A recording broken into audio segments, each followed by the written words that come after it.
wrote in The Science of Mind, page 33. When we learn to trust the universe, we shall be happy, prosperous, and well. We must learn to come under that divine government and accept the fact that nature's table is ever filled. Never was there a cosmic famine. God is always God. No matter what our emotional storm or what our objective situation may be, there is always a something hidden in the inner being that has never been violated. We may stumble, but always there's that eternal voice, forever whispering within our ear, that thing which causes the eternal quest, that thing which forever sings and sings. Let us speak this affirmation of truth together with conviction. Today and every day, I am transformed by the renewal of my mind. I renew my mind with the thought, I am the love of God. The love of God flows through me at all times.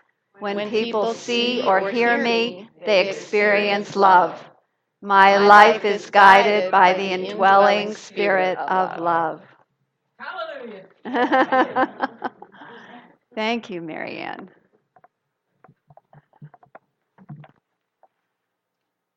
So February, the season of love, yes? Yes. Yes. And it is my intention to take us to a whole new level of what love is. Because we get the idea of what love is, from, Valentine's Day and all of the trappings around that. But it's important to remember that there's so much more to love than that. That's one aspect of it. The kind of love that I'm going to be talking about this month, and I have been talking about this month, is the deeper kind of love, the kind that we were talking about with Get Ready, My Soul. It's that divine, that love that we find when we turn within and we drink of that sweet nectar of the divine that is present in our very being, that presence of life itself, which is the essence of love.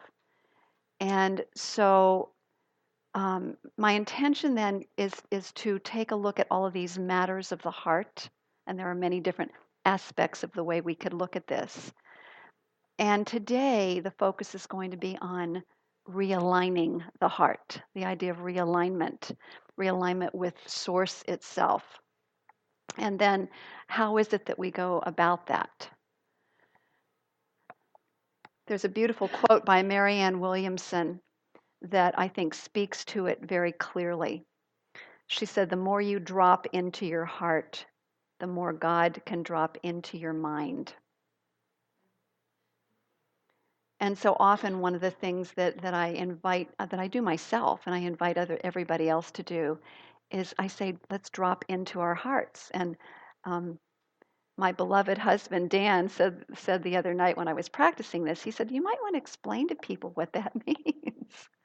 And it simply means putting the attention, putting your attention on the heart, this area right in the center of your chest, and the whole heart area. And we know that where attention goes, energy flows. So when we bring our attention onto the heart space, we are energizing that area. We are helping that area to expand.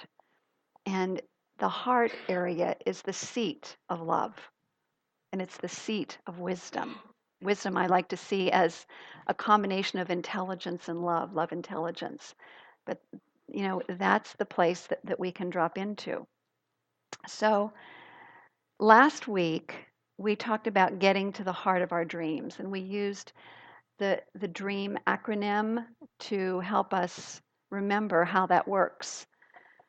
And so D then stands for deserve your dreams. So it's important to, first of all, understand that our dreams are from the one source. When we receive a dream, it is a it is guidance. You can look at it as guidance from the source as a direction that we can go with in our lives. So those dreams are installed by the Spirit, let's put it that way. And so we automatically deserve them because of who we are, emanations of the Most High. It doesn't matter what we've done before in our lives because we are the beloved of the beloved, no matter who or what we are. So we deserve those dreams. And R is reach for your dreams. Um, do what it takes to move in the direction of your dreams. E is expect the best. A is align with source, and I promised you last week that I would deal more with alignment this week. And then finally, when you do all of those things, the dream is made manifest.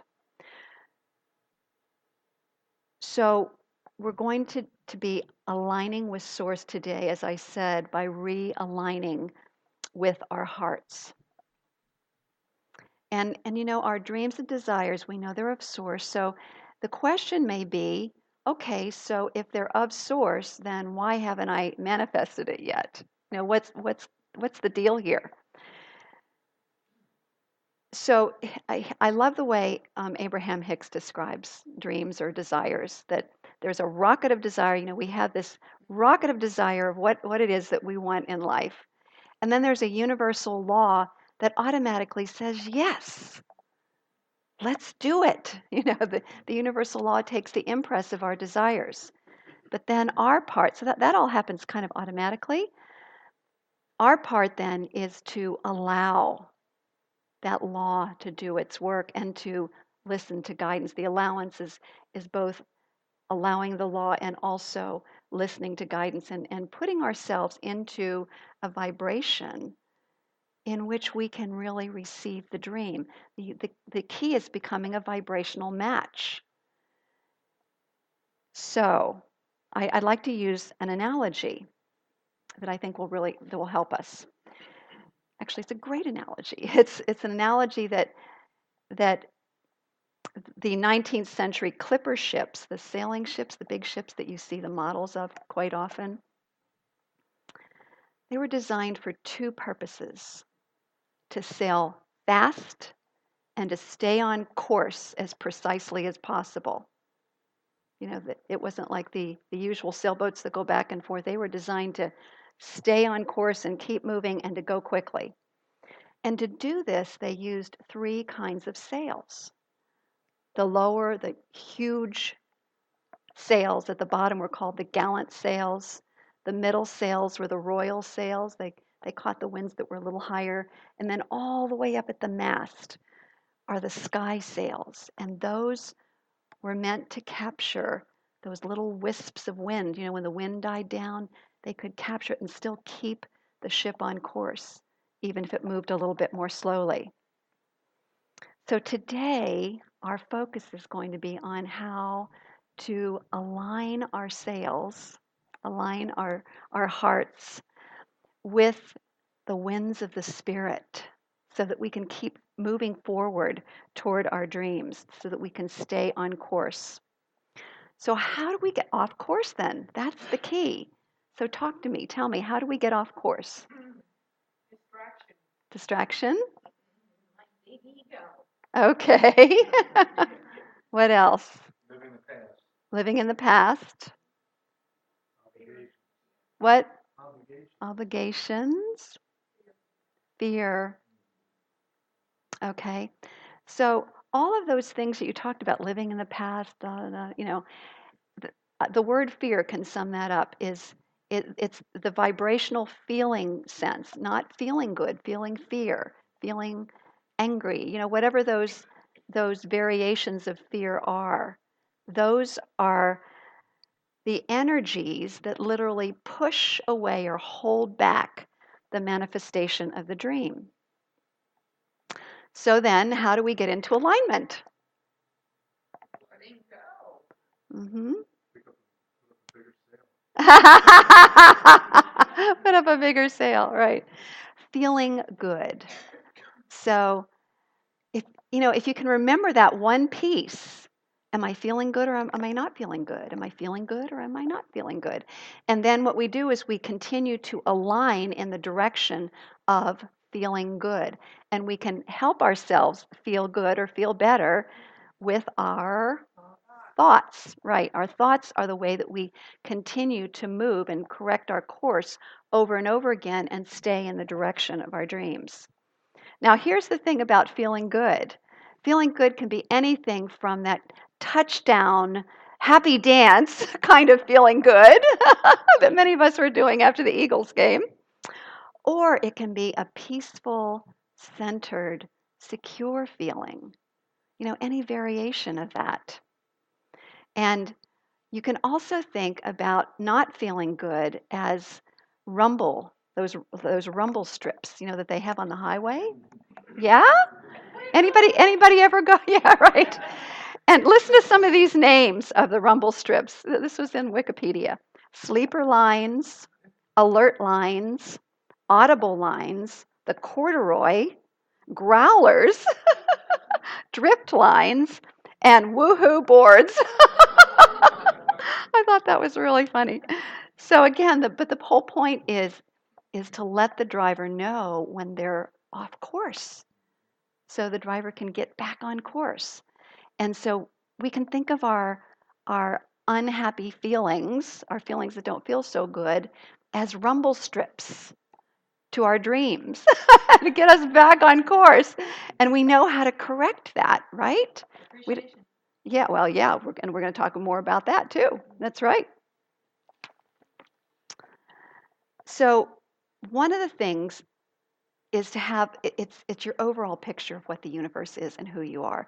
That's where I think it all begins, and that's one of the essences of this teaching. If we understand that we are surrounded by an infinite possibility, the source of all that is, it's the presence of goodness, it's the presence of life and law and reason, and it wishes this presence, I'm saying it, God, whatever you want to say, source, wishes to express through us, as us, and can pass into expression through us only as we consciously allow it to do so. That was directly from the Science of Mind text, page 46. And the source of all creation, therefore, stands ready to express through us. And our job is to receive, allow, receive, align. They all mean essentially the same things. So it's about setting our sky sails and aligning with that wind of the Spirit, the direction of the Spirit, that you can call it the wind of your dreams, and moving in that direction. There's an excerpt from a book called Pronoia, is the antidote for paranoia, which is a book that I did maybe a year or two ago. And it says, no matter how upside down it may appear, let us have no fear, because, and here's the big secret that he has, big secret, all of creation is conspiring to shower us with blessings. Life is crazily, brazenly, and innocently in love with us. I love that. Life is crazily, brazenly, innocently in love with us. The universe always gives us exactly what we need, exactly when we need it, when we allow it, when we align.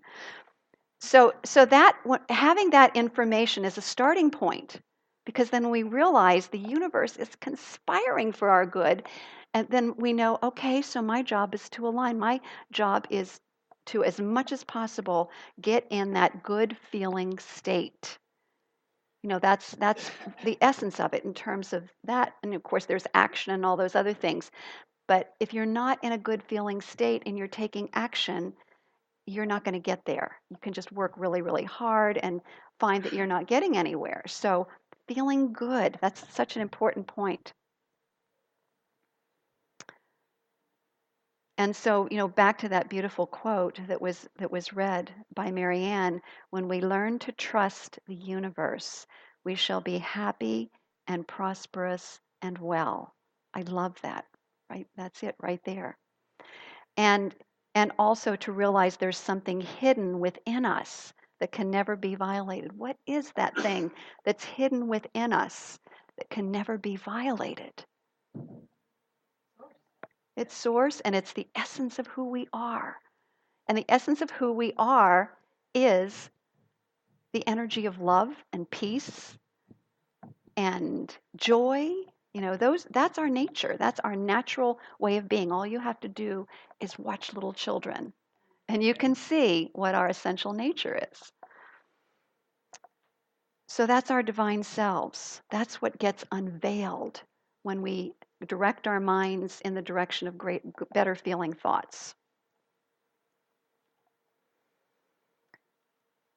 So so then again, to align with our sky sails, to align with source, we realize and trust that we are so loved, so supported by the universe.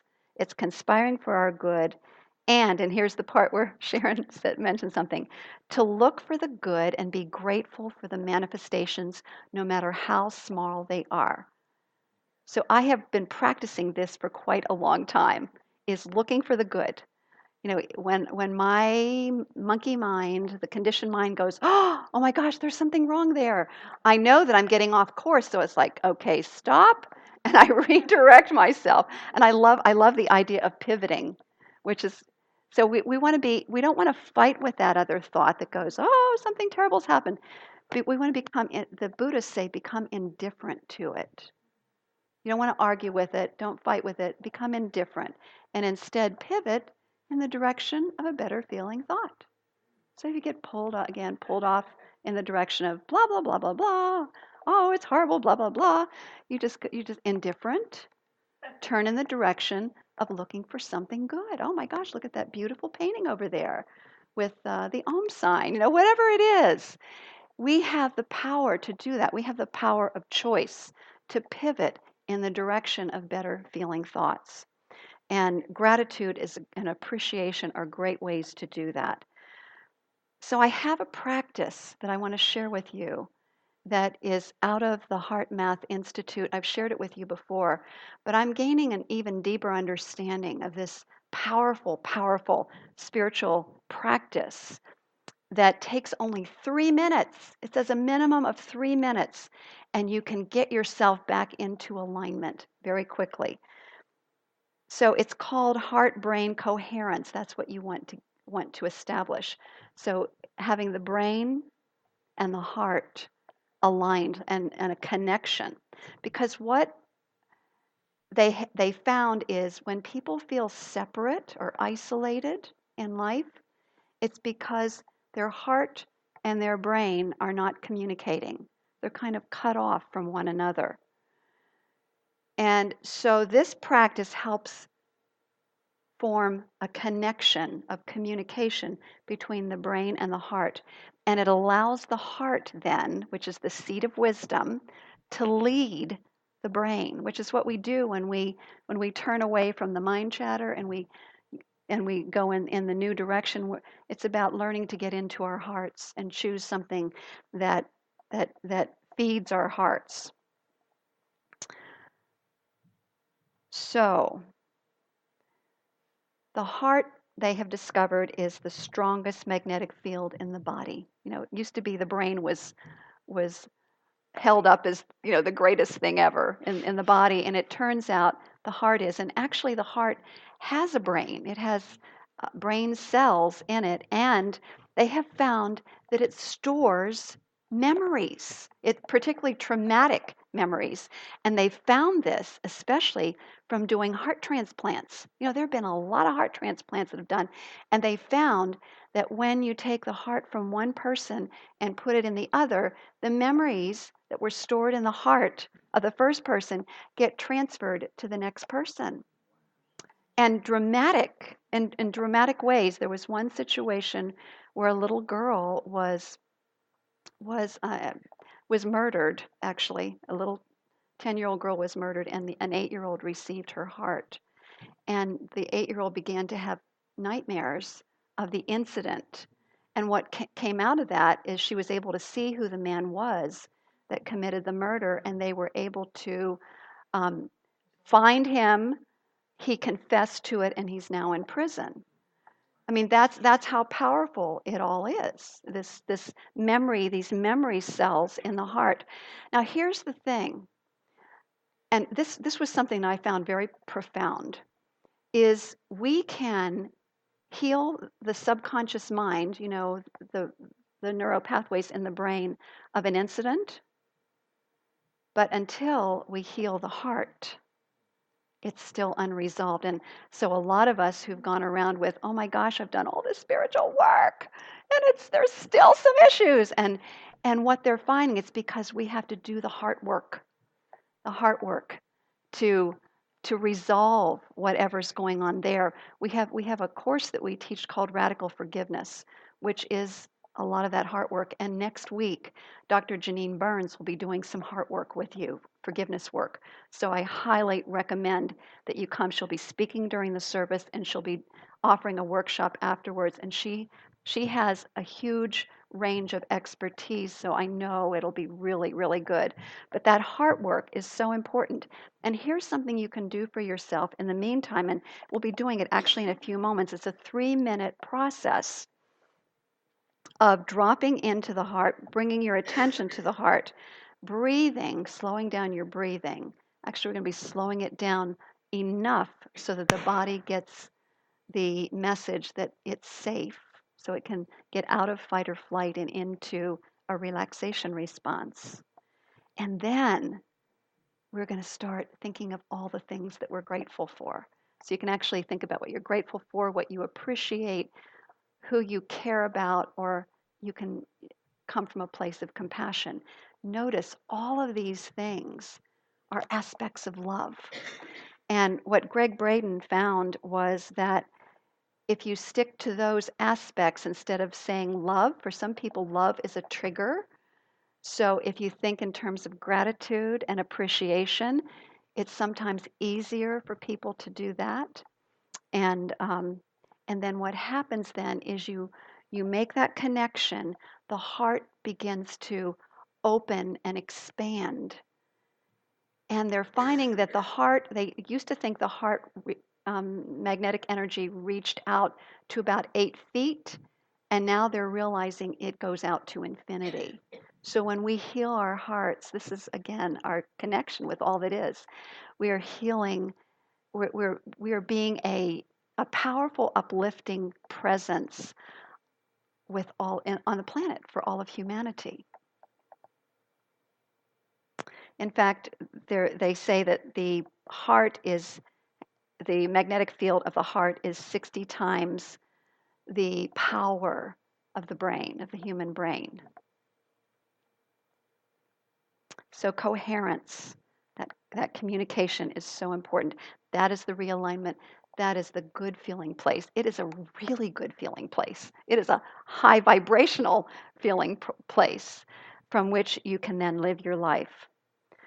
So here's the thing that Greg Braden says that is so powerful. He says, when you get into coherence of the heart and the brain, everything goes better. Everything goes better. You literally create something called gamma waves. Anybody aware of the research on gamma waves?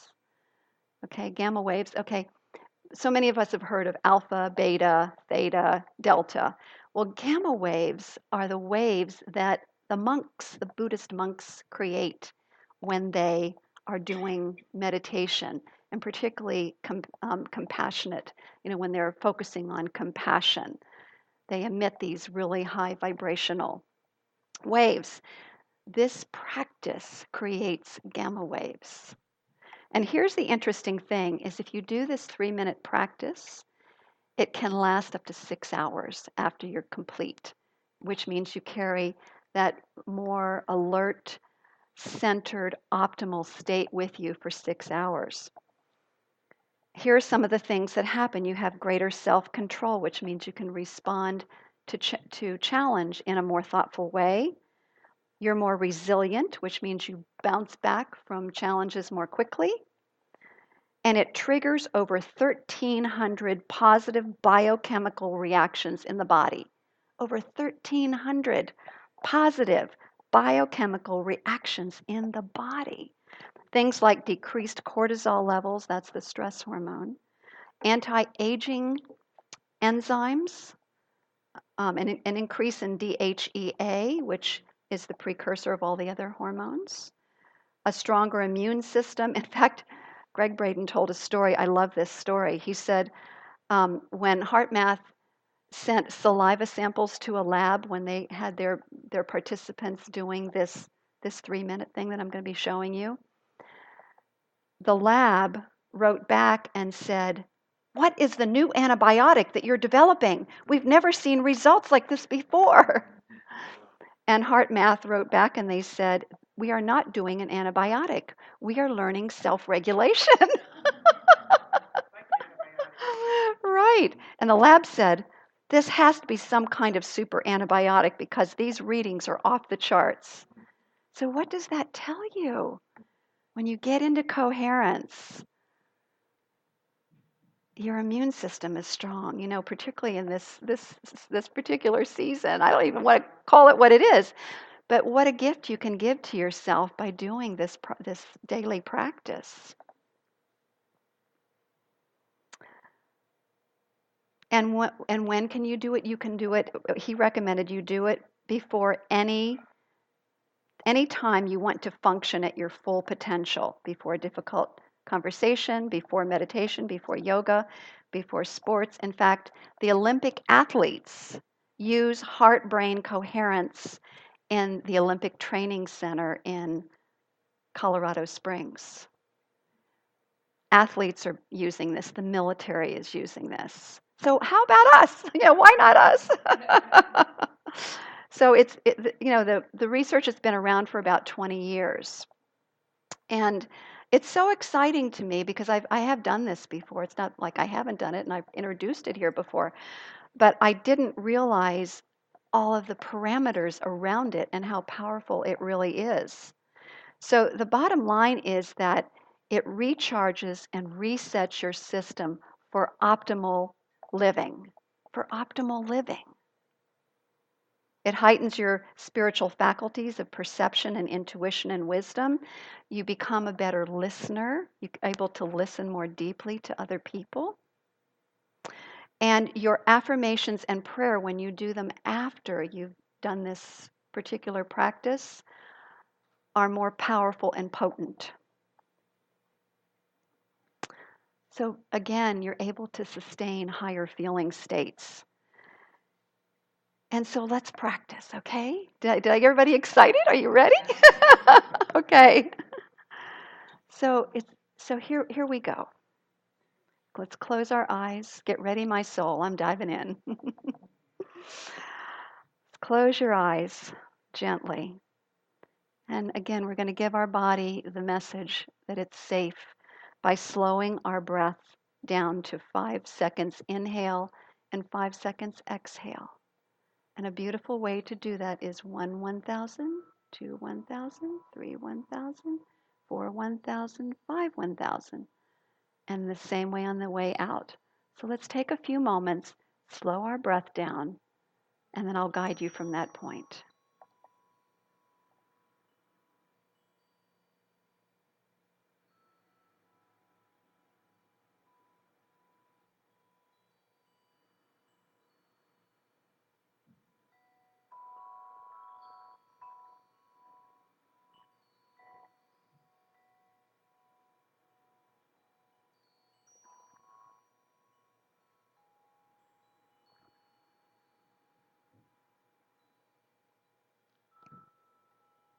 Now I invite you to touch your heart. You can even put your palm over your heart. You can do a namaste where your thumbs are touching your heart. These are all the different ways that the mystics from different religions around the world do this. So however that works, put your hand there, your hands, but you can even just put a finger in that area, but whatever, um, bring attention. Use your hand to call attention to your heart center. And then feel into that space. You can feel the rise and the fall of the breath right now.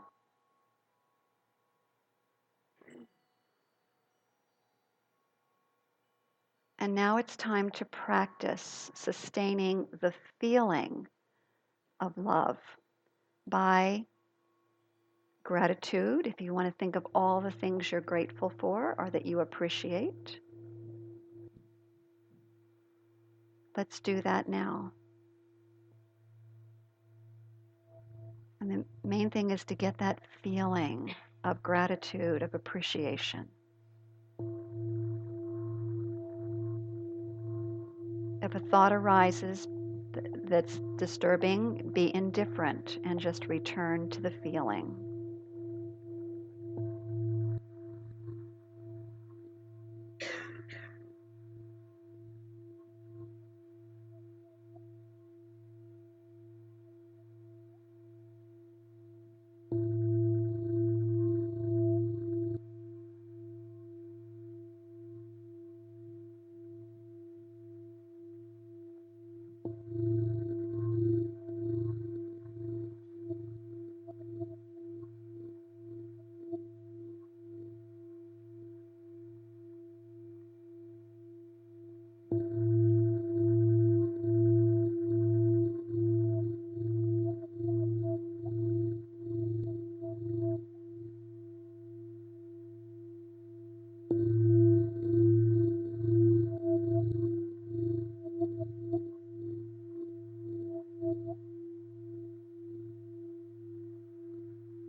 And just keep your eyes closed as I speak this prayer of acceptance. Realizing that there is one universal source, the all that is, presence of life, the presence of God. That presence that is pure love. And I know that that life is my life. My life is the life of love energy itself. That is the life of each and every person in this room. All beings everywhere are creations of love.